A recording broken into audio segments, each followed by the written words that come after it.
out coming out from 1-1 and also the Feather Airstrike Little. But we're gonna jump into Todak versus Axis Esports Todak, in the player best korang of banyak 3 nama buah. game. Untuk malam korang, kami semua suka makan buah. Siaplah korang. Siaplah korang. Untuk Aziz, khas untuk Mipo, saya confused dia ni boleh main ke tak sebenarnya.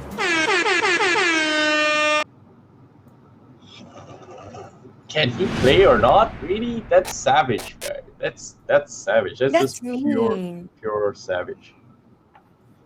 That's But really yeah, mean. I mean, like, it's not even funny, man. Well, that's why it's savage. But yeah, at the same time here, Todak going up against Axis Esports. This is gonna be their, this is gonna be the M1 participants going up against each other. Red's gonna be going for the marksman emblem. No surprises there.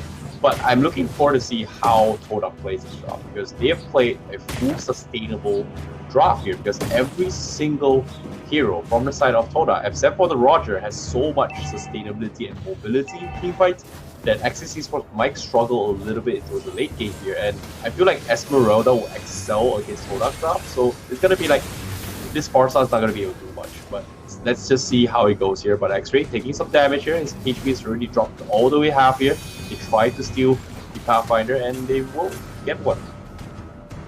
In terms of early burst damage, not bad coming side from Axis Esports. So that will buy them some time here. We're talking about 2 mages and also High Loss at a point. So High Loss is one of the best hero in the tank lineup, which have quite a number of burst damage hero in the early phase of the game, especially if going against E1 who's playing Grog right now. Even can countered X-Ray here with, well, X-Ray is struggling to play against Jawhead, as we can see. But on the bottom lane, they're trying to snatch away that crab. 2 minutes to take one down. Kaiser get that crab and that goal. At the same time, we'll take that 1 kill. First blood down on Axis side.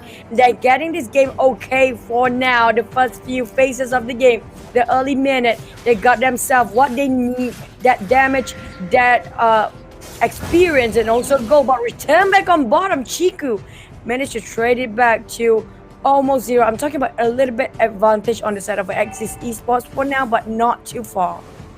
Yep, Hyper 1-1. That's going to be the game plan here. Support on towards Farsa. Long going to be trying to catch up Danas, and he's going to get another kill towards Red here. Red is going to be out of control. He's popping his way through. Here comes the weird Flores halfway here, and they are going to try and go for more. Red will pop the ultimate here, but like I said here, not enough damage. But here comes the play shot. They need 1 shot, and whoa! Guardian's Barrier will finish him off, and now here comes the casual slam. Key people salvage the fight as well, and they're going trade after trade. But Axis Esports, they've just lost their Hyper 1-1, and Todak has a small breathing room to work with, but at the same time, can they capitalize on the situation right now? It's back to 0 for both teams. Same goes for their goal graph, and it's a bit favoring Axis for now. And Feather Airstrike by Learn kind of give them a lot of space to clear the mid-minion, but at the same time, they lost that Path Wanderer. They're gonna get one on the bottom lane, but at the same time, we're talking about Turtle already revived here at its pit, and it will be another wall coming up very soon to get that Turtle. And the one that gets a Turtle will get that middle game as well. We're talking about a huge gap of gold will be widened up anytime soon. While both teams will go back to their buff pit respectively, hopefully praying that Axis waiting to get for E1, and that Mipo charging in, and E1 charging away as well. And there you go, that flame shot didn't hit, and it's a lost call, even Flicker in front. And that's Mark Missile with just 1 punch, knock away 1 person. E1 back into the base, while the rest of Axis have more men to contest this Turtle, who will be killed still way along right in front there. And last take out, Chico managed to get it this time, and that equals the odds just now. And Axis win with that ultimate landed on so many people, and that glorious path will have been opened up. They're down to retreat here for Todak, being forced to retreat, and now Feather Airstrike won't hit anybody so far.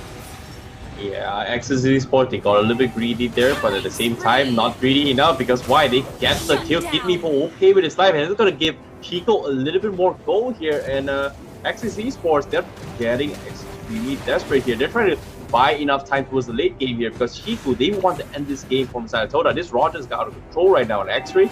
been holding the lines here, holding the fort down top for quite some time, and Todak has been very, very great about that. Because of that, Axis Esports, they're always rotating up top, and Chuchu is going to be able to do whatever it takes. But as of now, they're thinking about setting up shop down bottom here to potentially get for another engagement against Axis Esports. This turtle buff, red buff, and blue buff up on Roger. He's going to hit like a truck right now.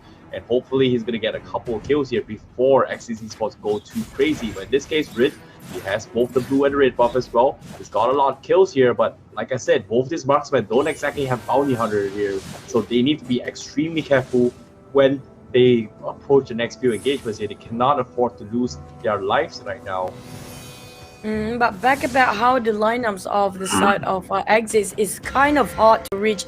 They have the longest range ever, but the side of Nernas, they have Nernas to just wholly light away, but now Learn kind of in a predicament. Managed to make sure with the Very on his side will fly away for now. X-Ray on the other hand is hesitant. They are going in. X-Ray is still back behind that. Kaiser trying to get the kills on that side. Feather airstrike open that. Deny whoever try to engage now, go back into retreat and saving Axis their spot on that buffs here. While they got themselves the buff, will they go and snatch the other side there? On the side of Todak, they're trying to push as much as they can for top lane, while bottom lane Kaiser is doing the same thing for Axis. So now they force another fight around the turtle's pit. Will they take up another fight for Axis, or Todak will stand down? There goes Nina straight away, Holy Light, and there you go. Helping the team here, Feather airstrike on Lung, and they're trying to back off, but X-Ray out of nowhere happens to be there at the same time, and Kaiser waiting for the Star and Moonfall, waiting to cast it, but cancelled it at last moment. Got stunned, Evil X trying to run away, Glorious Pathway, and that regen helps him to buy more time. Yep, Revitalize being committed as well here. Todak knows that this is going to be the opportunity here. The Glorious Pathway getting baited out here. This will be a great turtle pick up from Todak as well. And Todak, they perfectly understand both these teams here are trying to drag this game as late as they can, but the window for Todak is lesser by the minute here because they will hit the timing slightly faster compared to Axis Esports, and they're trying looking to punish this here because right now Axis Esports, they're trying to split push again here. They're known for their split push. The rats are coming in, but at the same time, middle lane here, Evo X, he might be in some trouble. Actually, on the second thought here, Uranus getting dived on. Red trying to pop for his tanks here, and Todak immediately backs off, respecting the power of Red right now. And currently, Todak, they're just trying to make sure that their Chuchu doesn't die anymore. And itemization-wise, they need a couple more items to work with. Corrosion Scythe already up onto a sprint, whereas Chuchu is a little bit too far off from the Demon Hunter sword yet. At the same time, look at Rafaela probably going to go for the necklace of Durance. The moment they got that necklace, it will be a hard time for Kaiser to go in. Saying goes for Evil X, 9 that shielding, also that healing. But Todak trying to engage this one out. Moon at the back line while Evil X opened that Glorious Pathway to help his team there. But Evil X will be blocked, and that's a wall charge blocking too. They try to get for more. Rin is trying to run. Chuchu managed to last hit away with the final, with switching that final time of that farm of that Roger just now giving them an extra range to hit it. Todak snatch away their buff, and now they're trying to push in the middle lane as well. Chuchu and X-Ray cutting the creep wave and the minion wave. Minion strike to making sure they can make a defense a bit, but it's not going to be enough for that tier 1 will be sure to fall down. That's the kill that they needed from Todak here. And that's the opening that they get after they took the ring here. That's going to buy a little bit more time because Chuchu right now, he's going to be on fire here. As Axis Esports, they were struggling to engage that fight. But I agree with the Necklace of Durance here. Axis Esports, they need a Necklace of Durance on themselves as well, but they can't seem to find the right proper target to have it here. And Long is so far away. He's underfarmed as well. He tries to go for a steel turtle ball, but unfortunately failed here. But now on the middle side as well, Heat Meeple getting dived on Jawhead, pose for the ejector here, but unfortunately he's going to get forward down. The flame shot snipe from the side, and Axis Esports, they need to back out without the Jawhead. And Todak, they can still go for the contestants here. Chuchu still has the turtle buff. That's the thing. The moment that they have Nanas on that Rafaela, yeah, they actually have a bit advantage in terms of range for Axis Esport. But that buff coming out from the Holy Healing really helps to reach all the tanks and all the jumping hero, including Chico when you open up Full Moon Curse at that, and even Blink in front with his Wolf transformation. It's just hard for them to run away. Axis Esport, they don't have enough there. We're talking about when you said, well, there you go. It's so an easy pick up, and Kaiser here caught up between 4 men of Todak.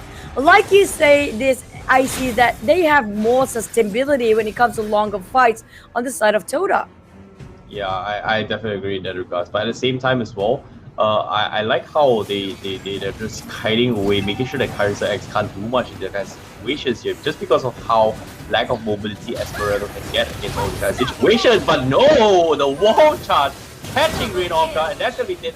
Marksman once again, but Chico is on fire, he's out of control. He's just diving his way through. Does he want to go commit for this here? The tower does connect him a bit, but looks like he will settle down with Evo X as well. And Keep Evo will survive this. And Todak, that's just going out of control. Chico is on fire right now. They're making sure this wolf is on full werewolf form right here. This is definitely gonna be a bloody night here because Todak, they're knocking the door. They're gonna try and hunt for more. The Wolverine is out in action. Chiku, this is Chikurine right now. It's just hard to watch for Todak here. They actually got it for the first few minutes of the game for Axis Esport. Like I said here, the moment Nanas just use the Holy Light, it's not impossible for them to reach the back line. While on the back line, it's kind of hard for them to defend this one now. We're talking about Kaiser with not much farming on his side, and also Rin trying to get that items on him and on time. It's kind of hard. They need more time to farm here. While Lung, Farsa is one of the best heroes out there for the early minutes, burst damage in the early game. But that Farsa needs a setter. That Farsa needs somebody to zone people out. So do they have enough people to zone out when Rin and also Lung trying to make the damage? Yeah, that's the thing, right? They're playing it as a support parcel, which is kind of hard to play with. And not to mention as well, Axis Esports, they have don't exactly have a lot of mobility. They have the glory power to set it up here, but they need a courage must to actually counter the because buffs coming from the NAS. And in this case, the Lord is pretty much enhanced right now. You can see Todak, they're going to be zoning their way through here. And Axis Esports, they don't exactly want to commit too much just because of guarded, afraid of E1's guarded barrier. But on the bright side here, Todak will get a free Lord just like that. And the Axis Esports, they can't exactly contest them right now. Economy-wise, Todak is leading by 6k net worth. And Axis get picked up quite often, if you ask me. Kind of questionable, where some of the heroes just happen to be there out of nowhere, and the rest of the team is not even there, not even close. It's just a bit of misposition and a bit of miscommunication going on. Here comes the Lord marching in, Feather Airstrike to take down that Lord straight up. For now, they can defend, for they have that Feather Airstrike to go for the higher grounds here. And having that defense is what they need right now, because we're talking about forcing the fight for Kaiser, jumping in for the 4-star move. And there was a big KO double at that, but reverse it. What happened? They still managed to shut down on Chico. He got himself a Winter Tranken in the last minute, so he won't get hit with that bombardment by the airstrike. But it's not going to be enough. They disrespect the tower. But even so, this is just too much to handle. Even that crossbow tank won't take down X-Ray. And there goes one down. This is just going south for Axis. They don't have enough. It's just too tanky for them. X-Ray and E1 is just unstoppable at this point.